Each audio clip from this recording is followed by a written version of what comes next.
조갑제 TV 시청자 여러분 안녕하십니까. 2026년 7월 24일 오후 3시 반입니다.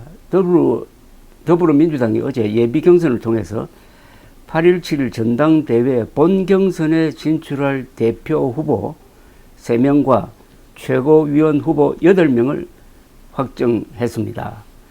대표 후보에는 송영길, 정청래, 김민석 후보가 뽑혔습니다.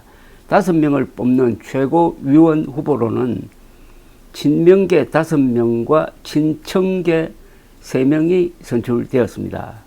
세대 교체와 기득권 타파를 주장했던 20, 30대 후보들은 모두 탈락했습니다. 대표 최고위원 본선 진출자 11명 중 한민수 최고위원 후보가 57세로 최연소입니다. 대표 후보 3사람은 김민석, 정청래, 송영길 3사람은 모두 60대입니다. 국민의힘에서는 2021년 전당대회에서 36살 이준석 대표를 뽑아서 정권교체에 성공한 바가 있는데, 민주당은 여전히 운동권 출신들이 주도권을 놓지 않고 있습니다. 특히 당대표가 되겠다는 3사람, 송영길, 정청래, 김민석 3사람은 모두 80년대 학생운동권 출신입니다.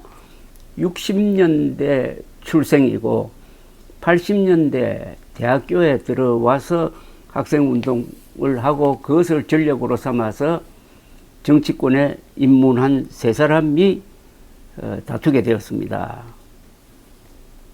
김민석 후보는 1985년 서울대 총학생회장으로 있을 때 미국 문화원 점거 농성을 배후 조종한 혐의로 구속해서 수감 생활을 했습니다.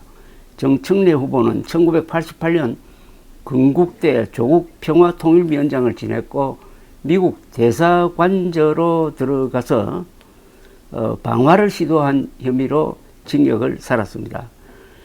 송영길 후보는 1984년 연세대 총학생회장을 지낸 사람입니다. 세 후보 모두 학생운동을 하다가 징역을 살았던 경험이 있고 두 사람은 국가보안법 위반자이기도 합니다. 김민석 후보는 미 문화원 점거 배후, 정청래 후보는 주한미국 대사관저 점거 농성 사건에 연루되는 등 반미운동 전력도 있습니다.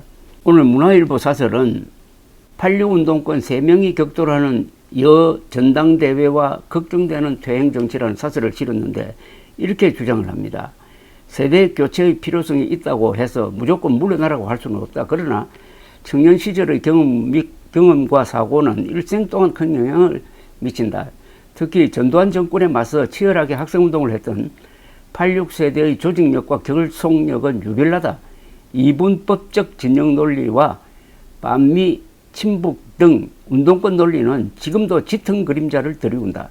미래 비전보다는 강성당원을 의식한 적통 논쟁, 검사 보안 수사권 폐지 경쟁 등이 판치는 배경이기도 하다.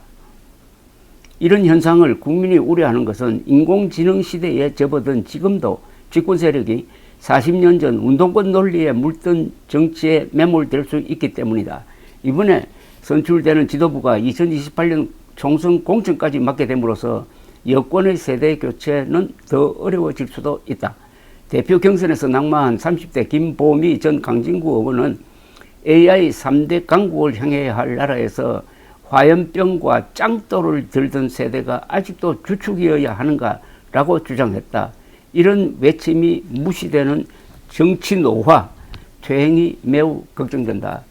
요즘은 이 세상이 흘러가는 방향과 여당인 민주당의 돌아가는 방향이 상당히 틈이 있는 정도가 아니라 거의 거꾸로 간다는 겁니다.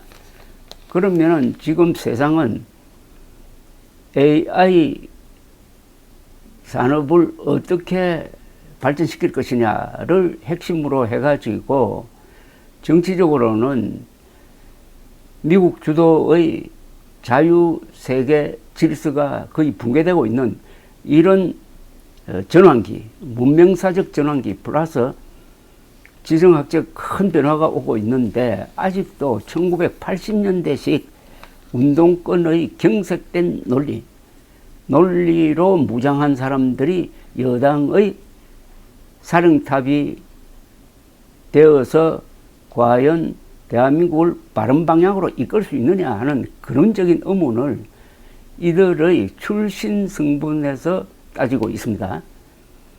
물론 출신 성분을 무시하고 국가와 민족을 위해서, 국익을 위해서, 그리고 인류 보편 가치를 위해서 일해가지고 유명해진 사람들이 많죠. 그러나 그보다는 출신 성분이나 시대적 배경에 함몰되어 가지고 40년 전의 시각으로 역동적인 2026년의 대한민국을 이끌려고 하는 경향이 요사이 검찰 해체라든지 보안수사권 폐지에서 극명하게 드러나고 있다는 거죠. 그러면 이번 전당대회는 어떤 결론을 만들어낼 것이냐 하는 것인데, 김민석 후보가 당선이 되면은 그나마 이재명 대통령이 추진하는 실용 중도 노선이 힘을 얻을 것이고, 정청래 대표가 당선이 되면은 이것은 이재명 대통령에게 정면 도전하는 결과가 만들어질 것이고, 그 후유증으로 민주당이 분당될 가능성도 충분하다, 이렇게 판단이 됩니다. 감사합니다.